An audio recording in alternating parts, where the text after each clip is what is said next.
Welcome to Agriculture Technology, your go-to channel for in-depth, real-world insights into American farming and ag innovation. Today, we're breaking down the USDA's major restructuring plan in detail, what it means for farmers and rural communities, how it could reshape access to services, and whether the change offers real benefits or risks. Stay tuned as we explore each facet of this transformation, unpacking impacts on local support, funding, research extensions, and emergency operations. Let's dive into Section 1 and set the stage. The USDA has launched one of its largest reorganizations in decades, shifting most of its Washington, D.C. staff to 5 regional hubs located in Raleigh, Kansas City, Indianapolis, Fort Collins, and Salt Lake City. The transition affects more than half of the 4,600 employees based in the capital, transferring around 2,600 people. Officials emphasize that this move is about reducing costs, freeing up roughly $4 billion over time by closing aging buildings like the South Building and the Beltsville Agricultural Research Center, and by eliminating high local pay wages tied to D.C. salaries.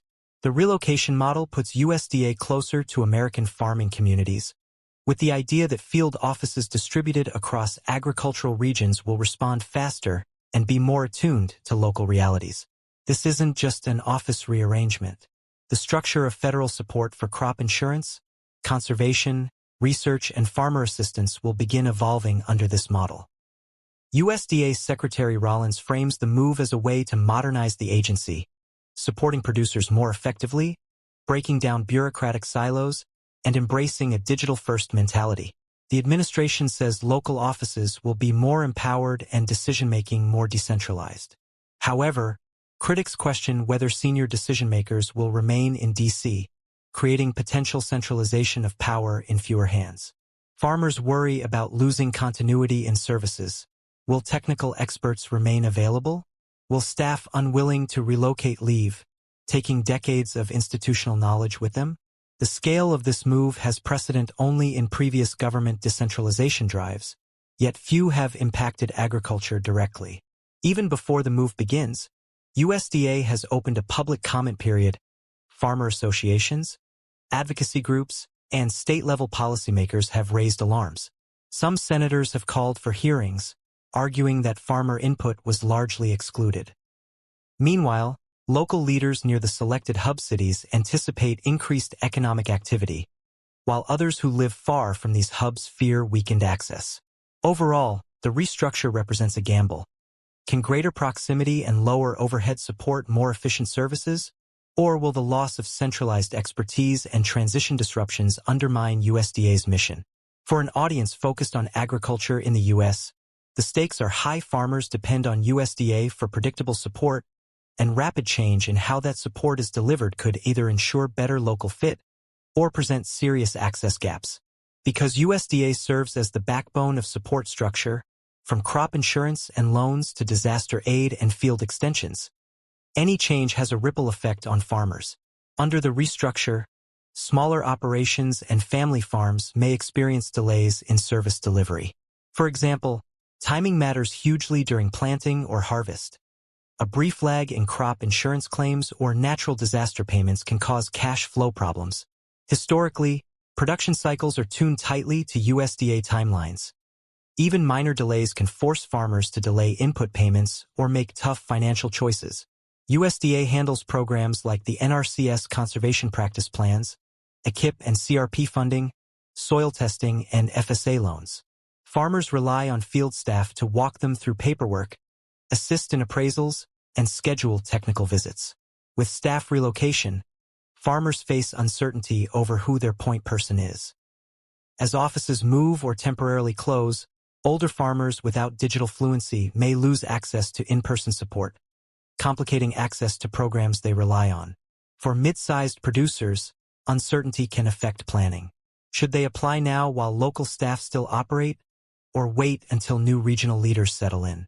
Meanwhile, the volunteer nature of relocation means promising staff may decline the move, resign, or retire early, leading to knowledge gaps that smaller communities might not quickly fill. This could slow inspections, appraisals, or even communication between state and federal levels. On the positive side, if regional hubs embed staff within farming communities, Familiarity with local conditions could improve program relevance. A field agent in Kansas or North Carolina may better tailor conservation techniques to prevailing soil types, climate patterns, and crop systems. In making this change, USDA hopes that local presence and digital infrastructure will offset the transitional delay. Farmers may eventually benefit from quicker turnaround times and more direct access to support staff living nearby. Yet the key is execution. If the transition is mismanaged, paperwork could pile up, offices might be briefly inaccessible, and farmers could lose trust. Farmers need stable support during seasons. Confusion or backlog could harm livelihoods. The real question: will proximity and efficiency gains outweigh the unavoidable disruption? For many, the restructure may offer hope if managed carefully, though some fear the early months may prove chaotic and costly. A critical risk stems from potential loss of experienced USDA staff who cannot or choose not to relocate. Many DC employees have decades of history with federal programs, understanding policy minutiae, navigating complex farm assistance rules, and providing institutional memory needed during emergencies or policy shifts. If these individuals depart, the agency loses not only expertise but also leadership continuity. The new hubs will likely recruit fresh talent or relocate willing staff. While this may create job opportunities across the country, new staff may lack historical perspective or long-term institutional training. Core functions like administering wildfire prevention grants, quality control in NRCS plans, or national-level crop research guidance may suffer. Some rural areas may struggle if fewer staff with local knowledge are available. Moreover, these staffing changes may disproportionately affect underrepresented communities if extension programs or minority farmers rely on trusted relationships with USDA agents who leave. Research initiatives, such as soil carbon studies or regional crop resilience pilots, depend on long-term data and institutional support. If leadership for these projects shifts or disappears, project timelines may extend, and grant closures may lag funding cycles. Without consistent knowledge management strategies, such as mentorship programs or documentation transition, USDA may suffer fractured continuity. Even after staff has relocated, performance could lag. New regional employees will need training on national-level policies, cross-state coordination, and compliance monitoring. Developing and maintaining that training program is resource-intensive and may slow service provision in early years post-restructure. Successful transitions in large agencies hinge on preserving institutional memory while modernizing structure. USDA leaders will need to navigate retirements, voluntary relocations, and onboarding carefully to preserve essential knowledge while injecting fresh capability. For farmers, the implications are straightforward. If key service providers leave, project approvals, technical assistance, and farmer education programs may slow dramatically, creating long-term uncertainty. Despite the risks, the restructure may deliver genuine benefits. Strategic placement of USDA offices in agricultural heartlands could boost responsiveness. Field agents working and living near farmers may better understand regional challenges from drought patterns to commodity cycles. Tailored outreach programs, offered by agents embedded in hubs, can foster trust and familiarity with local operations. Lower overhead costs, especially reduced expensive locality pay and building maintenance, are expected to free funding for field programs like conservation initiatives, disaster recovery grants, and modernization aid. If savings are reinvested wisely, farmers may receive enhanced support over time. A tech-driven service model, combined with regional presence, may streamline enrollment, improve response times, and reduce bureaucratic friction. Digitization is another promising area. With the restructure, USDA plans to accelerate online services, mobile portals, and virtual support. This can especially benefit younger, tech-savvy farmers or those running precision agriculture systems. Self-service portals for grant applications, conservation plans, or crop progress updates can offer convenience and reduce paperwork bottlenecks. As hubs develop over time, local advisory councils may grow in influence, giving more farmers a voice in shaping policies that reflect local realities. Programs like climate-smart agriculture, drought resilience, and sustainable soil practices may gain traction when administered by staff familiar with regional needs. In theory, this model supports innovation in agri-tech, sooner grant allocations for pilot programs, and closer collaboration between USDA and local extension services in universities. In sum, if implemented with transparency and follow-through, the USDA restructure could modernize the agency, bring decision-makers closer to farmers, and unlock efficiencies, turning costs saved into service improvements and innovation. The transition period will inevitably introduce confusion. Farmers may not know which office to visit or what address to use. Hotlines may reroute, field staff may change quickly, and links to program pages may update. Farmers who already depend on exact USDA timelines may experience delays in payment disbursement, application reviews, or technical visits. For older or less tech-literate farmers, the move to digital services may be problematic. If local offices downsize temporarily while new staff train in hubs, on-site visits for soil testing or evaluation could be backlogged. Even simple tasks like renewing a loan or enrolling in a conservation program may involve multiple calls to different offices, complicating what was once a single support desk experience. Equipment inspections, NRCS soil conservation plans, or crop insurance appraisals may take longer. If winter or planting windows arrive before offices are fully staffed, deadlines could easily be missed. Financial stress could mount for farmers whose cash flow depends on prompt reimbursements. Many may delay investment or feed purchases while waiting for USDA actions. Miscommunication between state agencies and the restructured USDA could disrupt extension service efficiencies. For example, wildfire prevention planning often requires tight coordination between federal, state, and local agencies. If field relationships are disrupted, recovery after natural disasters may lag critical windows. In rural areas with limited internet access, farmers may find themselves unable to complete digital requirements, making them reliant on temporary or understaffed local offices. Trust becomes fragile. Farmers may feel disconnected from the agency that once served them reliably.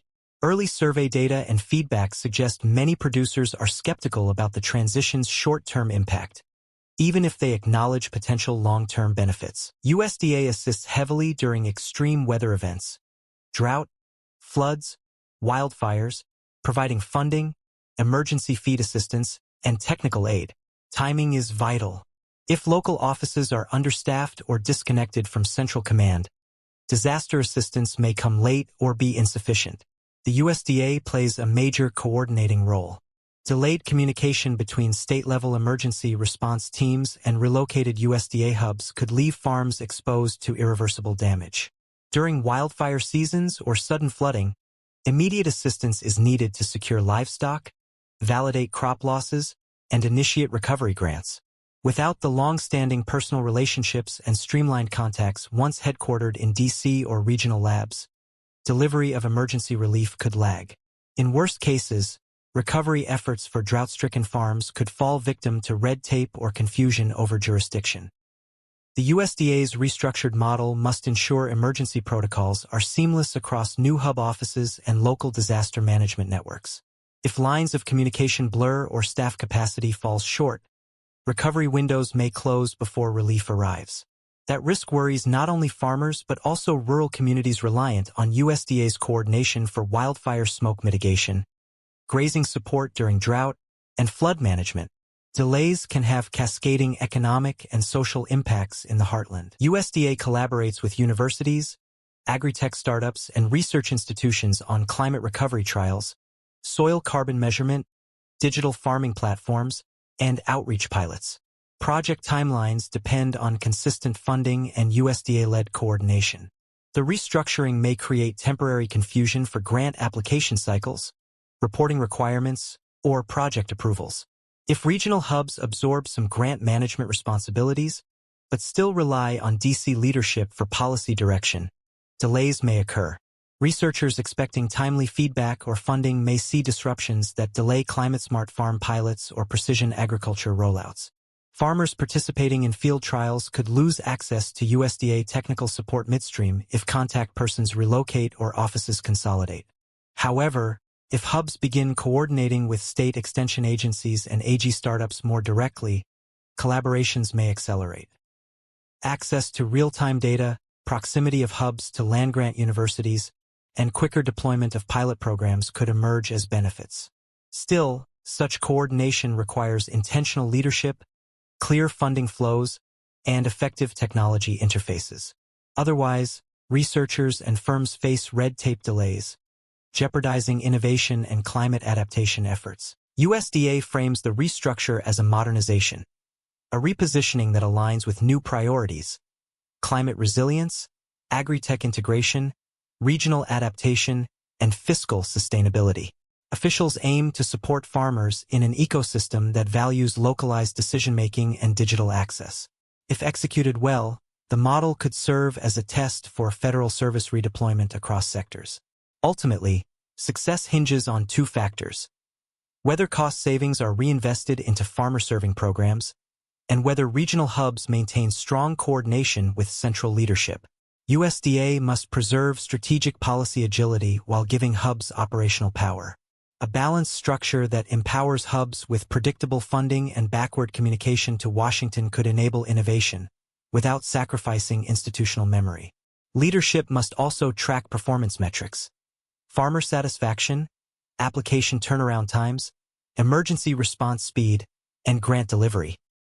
Regular reporting and transparency will build confidence. If feedback channels include farmers, extension agents, and local policymakers, then the restructure has potential to cultivate better governance and trust. If not, skepticism could take root, and rural communities may feel sidelined. Ultimately, this is a pivotal moment for agriculture in America. The outcome will shape how federal support adapts to changing farming needs, climate pressure, and technological change. Whether USDA emerges as more agile and locally grounded, or stumbles under structural disruption, the agency's future will be decided over the coming months, and agriculture stakeholders need to stay informed. Thank you for watching Agriculture Technology. While the USDA's restructuring marks bold change, its true impact depends on execution. Farmers need clear channels and consistent support as the agency relocates. Only then will potential benefits become real. We'll continue tracking developments and bring updates as this transition unfolds. Subscribe to stay informed on policy shifts, AG innovations, and what it means for U.S. agriculture. See you in the next episode.